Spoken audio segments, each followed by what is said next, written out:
What's up, noobs? Welcome back to our Minecraft dungeon making tutorial.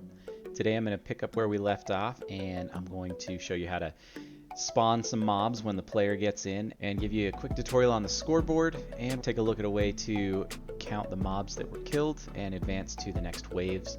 So here we go. Okay.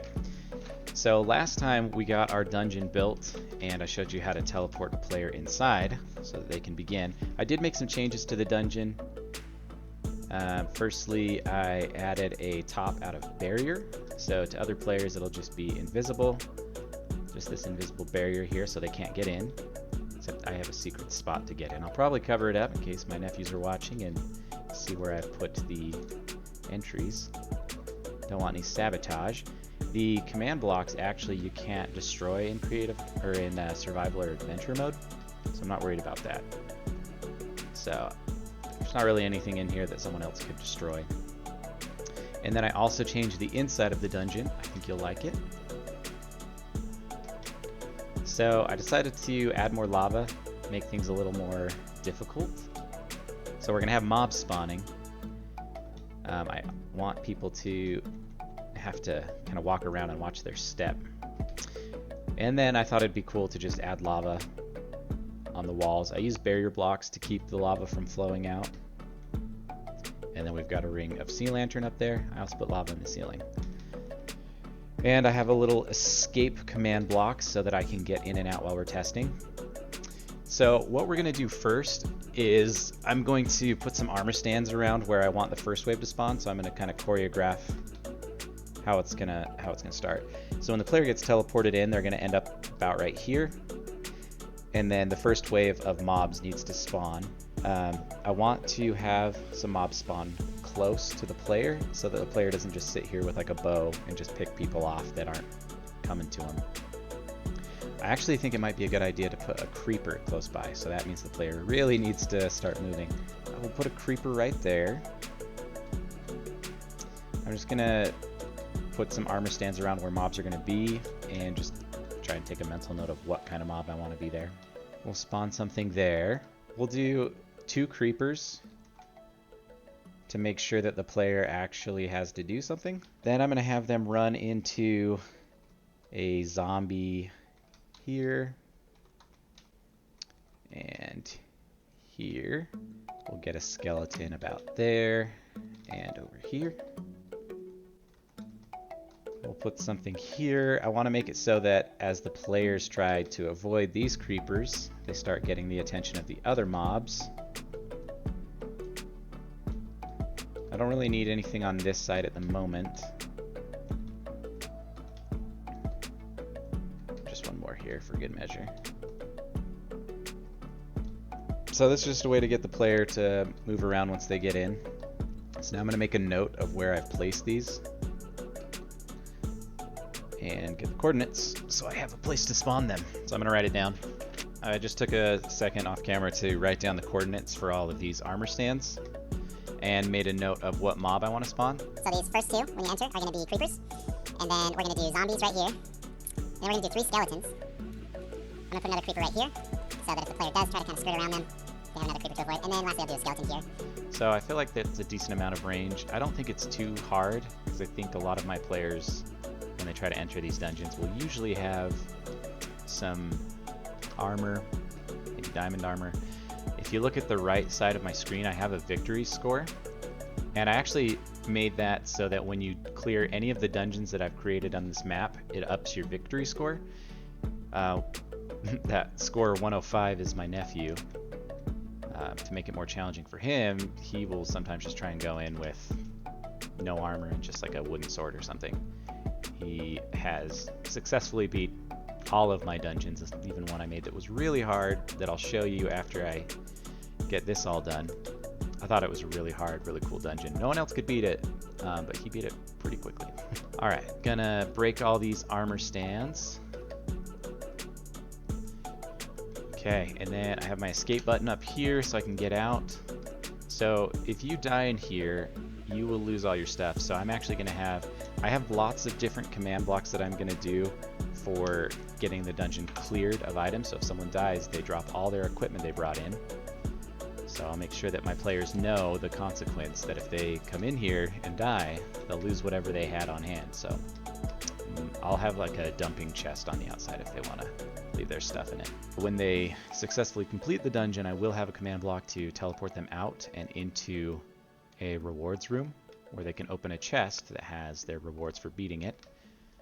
And that chest will be copied from a block. I'll hide a chest somewhere where no one can access it. Cool thing is I can just place whatever items in that chest that I want and copy that chest into the rewards room every time a player beats it and goes in, so it's refreshed with the rewards. So you can make a template for rewards. So I'll have a set of chests for different rewards depending on the dungeon that they cleared, things like that. So in the first video, I had a way to teleport the player into the dungeon. I've actually moved that block, command blocks over here. I'm going to be moving them again over here. That's just my temporary place. So I've kind of made a template right here so I can kind of space things out. So for my dungeons, I usually have quite a few command blocks going on to do different things for error checking and also for advancing the waves. So if you have any questions, let me know. I'll explain to you why I did certain command blocks, or if you're copying along and you run into issues, let me know. I'll help you through it. The first two that I have here, I'm going to be setting these up to check if the dungeon is empty. And if the dungeon is not empty, if a player is currently challenging it, I won't let anyone else into the dungeon. So only one person at a time. And if it's empty, I have some command blocks that are going to clear the flag. So I'm going to set a flag. It's just a block that tells me someone's in it. So I'm going to have it destroy that if no one's in it. And then also have it destroy any items inside the dungeon. So if someone dies and they drop all their loot, I'm going to have a command block to eliminate all of that so the dungeon's empty, and also kill any existing mobs in there so it's completely fresh. I'm going to have a command block to check if it's occupied, and you're going to want to put some text here so that you know what your command blocks do, so you don't have to go in and read the command input. I'm going to set a flag. So instead of testing if there's a player in there, I'm going to test for a certain block. And if that block is there, then that means it's empty. So if it's empty, we're going to have some air in a location that I've created. So I have a place dedicated for a flag, and this is what the flag will look like. It'll just be a block. So if I'm outside the dungeon and I see that block in the air, I already know that someone's in the dungeon. So this is going to be there for the duration of their dungeon visit. Once they've either died or they've cleared the dungeon and been teleported outside of it, this flag will go away. So that means it's open. So my command block is going to be checking, is there a piece of bedrock there? If so, then another player is not allowed to enter the dungeon. So if I jump into that hole in the ground, it's not going to let me in. If the block is air, then yeah, it's going to let me in because that means it's empty. What we're going to do is test for block. So this is the command for test for block. And the syntax, I can check here. I think it's the coordinate and then the type. Yeah, so test for block, where it's placed, and what it is, and also the state it's in. The state you don't really have to worry about now. When we're using like levers and buttons, then it can get kind of tricky because you have to know what state the block is in. So we're testing for a block, and the flag coordinate that I'm going to be using is 2352 97 2395. And if that is an air block, and I'm going to say 1. Remember, the default state of a block, I think, is usually 1. I could probably even execute this without the 1, and it'll just take what the default state is. I'm just going to put 1. Okay, so it's checking, is there air? So that's why it's saying there's air there, so it's going to do that. So I'm actually going to kill this and have it do nothing, so it doesn't fill up my screen. So I found air. That means that the dungeon's empty. And since it is empty, you are now allowed to be teleported into the dungeon. Now this is going to say, is someone standing in that block? And actually what I'm going to do is that condition is going to be if I'm standing in it, because it's not ready for players. Can't emphasize this enough. When you're testing your dungeons, I recommend making it so that it only affects you, because if you have other players on your server or in your world, that stumble upon the dungeon, they can easily get trapped inside your dungeon and have to suicide themselves. And it would be very unfortunate too if I have lava in there, so it's easy to suicide. They just go stand in it. But if you have nothing in there, they might have to wait out their hunger. So it can be kind of messy. I ran into that situation. Matthew texted me frantically, hey, I'm stuck inside your dungeon, get me out. So I run and connect to my server and get him out of the dungeon before he has to die. Okay, so my chain block over there is going to be checking if I specifically am inside that hole. No targets match selector. Okay. So if I do stand in that hole, it's going to teleport me into the dungeon.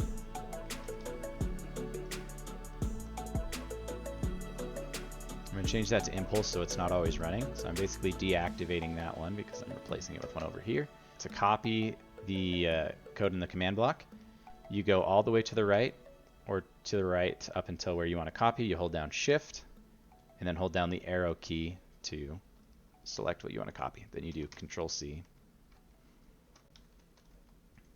Okay, so that's going to teleport me. This also needs to be a chain. So that doesn't have any output because this is evaluating to false because I am not in that hole. If I go into the hole, it's going to teleport me into the dungeon. And then I need it to set a flag. So now that place where it shows air, and here it was checking for an air block to see if it was empty. I'm now going to replace it with bedrock in this block right here. And when it has bedrock, this will now be false. So now if someone stands in the hole, they can't get in because someone's already in it. Hope this is all making sense. I know it's a little long-winded. Yeah. Yeesh.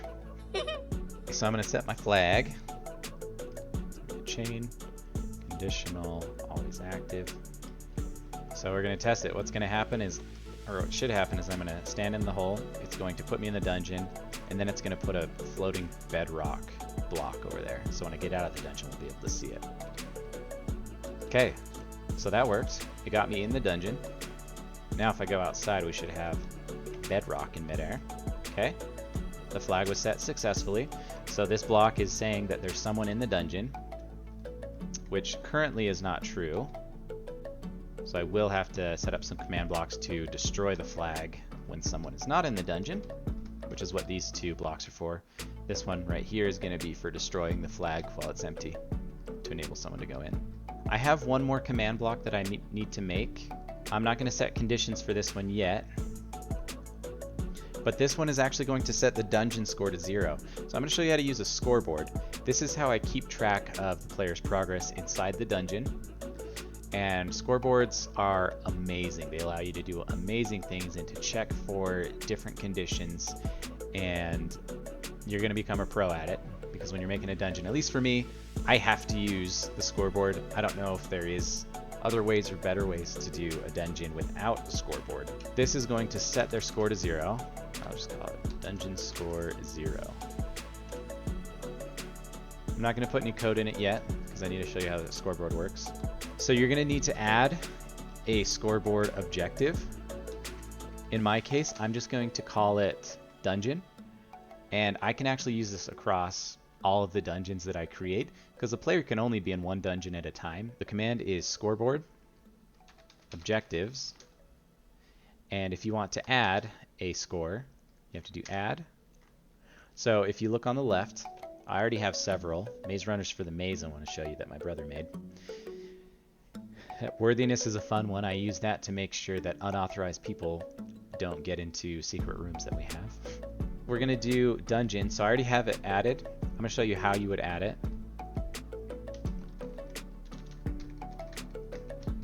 So I'm going to call this dungeon 3.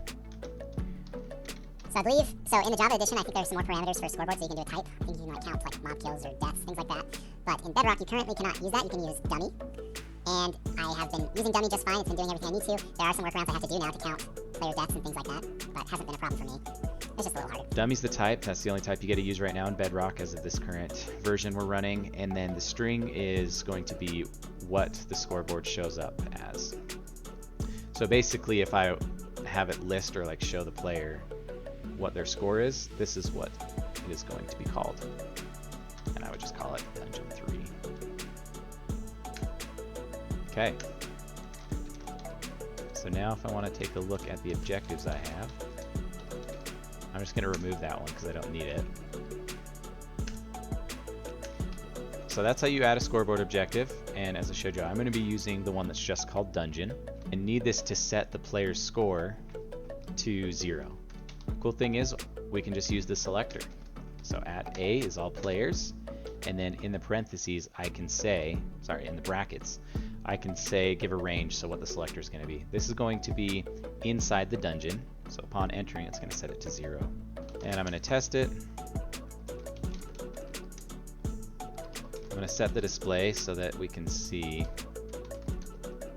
the dungeon score. Alright, so right now I am at 0. I'm going to change my dungeon score to -1. And change there. So now when I enter the dungeon, it's going to set my score to 0. If it works.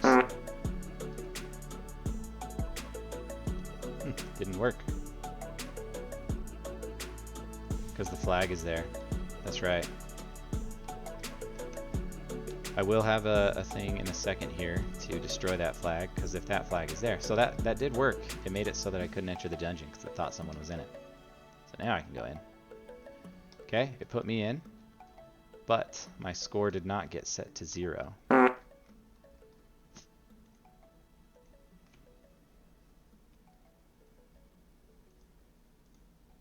Oh, syntax error. My bad. I could have just looked at that first. Ah, I didn't say what score we're setting to 0. So we're setting the dungeon score to 0. Alright, and the flag is there, so I need to break that. Okay, look at that. My score went to 0. Okay, now the last part I'm going to do is I'm going to have it spawn some monsters. Right here is where I'm gonna have it spawn the mobs. These right here I've set aside for score keeping. So this is gonna be checking, are there any more zombies in there? So it's gonna say, oh, we detected that there are no more zombies in there. It's gonna up their score. This one is where we spawn the mobs. It's going to be a repeat block. So it's gonna be constantly checking. And the way it's gonna check is by checking, is there a player inside the dungeon with a specific score? So this is for wave 1. It's checking for a dungeon score of 0. This is how we check for a player's score. So we do scoreboard, players, test, and then we have our selector. So who are we checking for? So we're checking all players, and we're gonna check in this specific range. And the range is the inside of my dungeon, and the score that it's testing for is dungeon. And this is the range, so your start point. So we're just going to do 0, 0. So it's going to check if the player's score is 0. Right now, no targets match selector. I'm just going to have it do a message just to double check. We're going to do a chain command. It's going to be conditional and always active. Yep, it works because my score is 0. I need to get out while it's overloading with the message. So right there you can see a problem we'll have with the mobs. So if I replace that with the mob I want to spawn, it's going to infinitely spawn them until my score is no longer 0 or I'm not in there. So once this condition is no longer true, I need a way to change my score so that this is false. And the way I have to keep track of what's going on is this right here. It'll be a little confusing at first. It's going to check, is the dungeon occupied? It's unconditional, it's always active, and it's always going to be checking for the flag. So it's going to be the same as this, except instead of checking for air, it's going to be checking for bedrock to confirm that someone's in there. So we'll do bedrock instead. The next block is going to check for a specific mob in that range. So we're going to test for.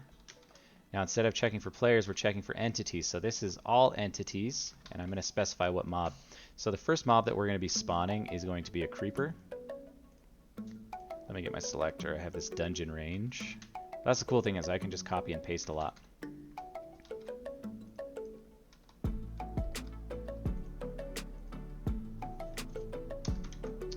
Okay, so in that range, now I need to add one thing. I need to add the type.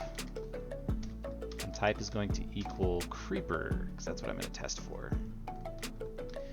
So is there a creeper? It's a chain, conditional, always active.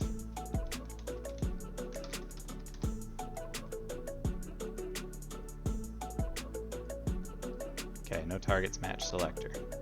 Good. So it's constantly checking and there's no creeper inside the dungeon. So that is good. So the next thing I need to use is a comparator. So the reason for this crazy thing I'm doing right here is because, as far as I know, there's not currently a way to have the command blocks evaluate if something is false, right? So this purple thing's not going to trigger the next thing if it's false. So I wish there was a way to say, if false, do this.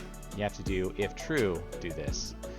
So I have a way to flip it to say if true, do this, but really it's false. You'll kind of see what I mean.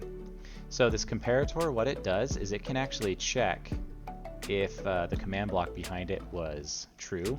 There are more uses for it, but in this instant I'm using with the command block, it's checking, is this condition true? If I were to put this in front of the purple repeat, which is true, constantly true, this would just stay lit up all the time.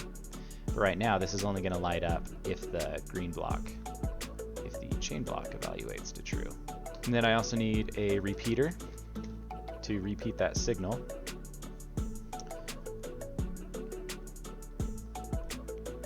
And the position matters. So the repeater has to have both of them over on this side. You wouldn't want to do it that way, and that will not work. I wrote a diagram here. So then we need to have bedrock, and we need a redstone lamp, or sorry, redstone torch. Right here. So what's going to happen is when this lights up right here, it's going to actually turn the torch off. Okay, and then after the torch, I need a repeater. So basically when this right here turns on, the torch is going to turn off, which is going to turn off the repeater. And then I'm going to grab an observer. This is a crash course right here. So the observer, if you take a look back here, I'll show you one right here. It's got a little face. So this side is actually observing the thing before it. So it's checking if there's a change. If this goes dim, this notes that there was a change. It observed that something happened, and then it can evaluate on the other side. Let me show you what I mean.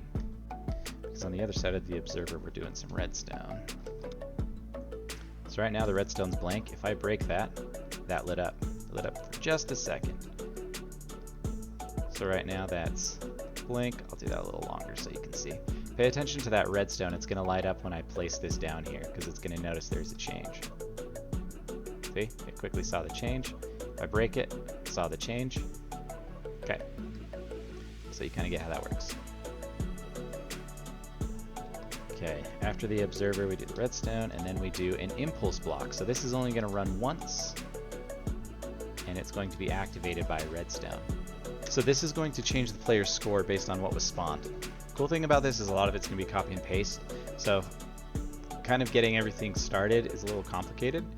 Then after that's going to be copy and paste. The more you do this, the easier it's going to get. A lot of it's kind of confusing until you put it into action, and then stuff's not working, and then you have to go through and figure out what's working or not working. It's good to always just kind of error check after, you know, if you start feeling like you're doing a lot, you're going to want to check and make sure it was working right. I've already done this before, so I'm not checking as much as I normally would have because I already know that this should work. So it's impulse, it's conditional, and needs redstone. Add per change. You'll see what I mean by that. So basically, anytime this right here changes, this observer detects a change and spits out that, yes, I saw something change to the redstone, this is going to add to the player's score that's inside the dungeon. The thing that's kicking off that change is if there is a creeper in the dungeon or not. So first it checks, is there a player in the dungeon? So if it sees that flag, that means that someone's inside. Then it checks, are there any creepers in the dungeon? Now, if it says yes, this is going to be lit up. And that's going to light up this guy right here.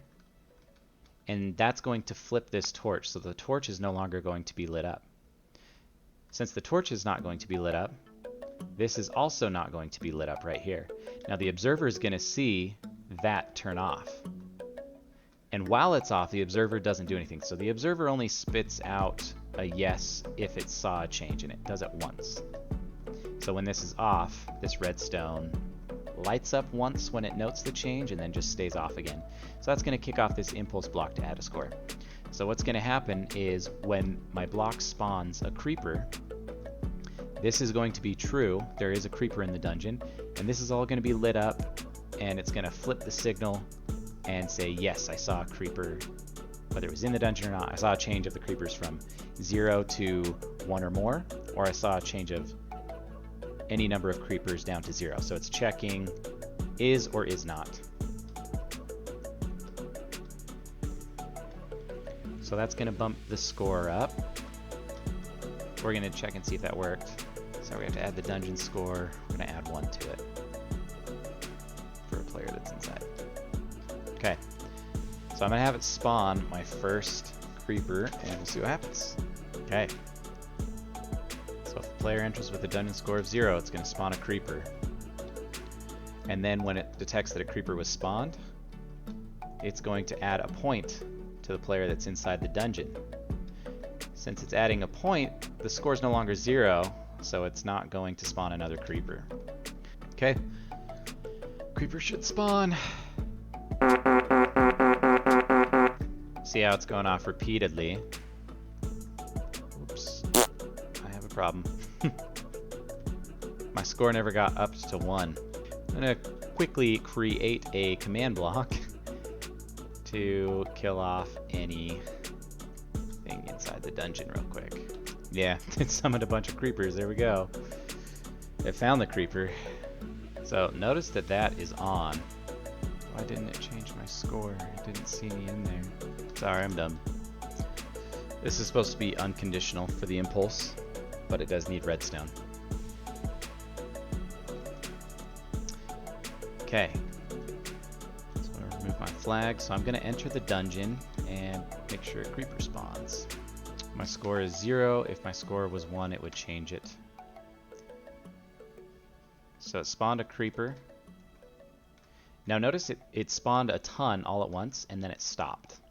So the reason for that is the command block that is spawning the creepers, it's repeating every tick, and a tick is very, very quick.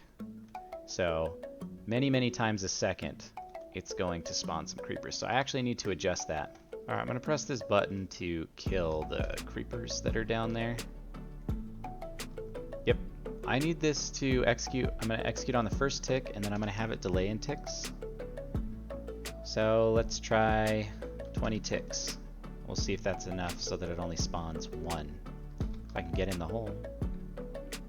Would you look at that? It only spawned 1. I have the 1 creeper, and my score is now 1 because the observer noticed that there was a change in the number of creepers from 0 to 1. Now if I kill the creeper, that means there's going to be no more creepers in here, so it's going to say that there was a change, and my score is now 2. Doesn't matter how many there are. What matters is if there is at least 1, and then if there is 0. So it's checking, are there creepers in here or not? So that works. Sorry if that was confusing. Let me know if you have any questions. On the next video, I'm going to add in some more blocks to summon more mobs. I'm going to add some more mob score counters. That way we can progress to the next wave of mobs. If you have any questions, let me know, and I will try to unconfuse you if you got confused. As always, thanks for watching. Have an awesome day.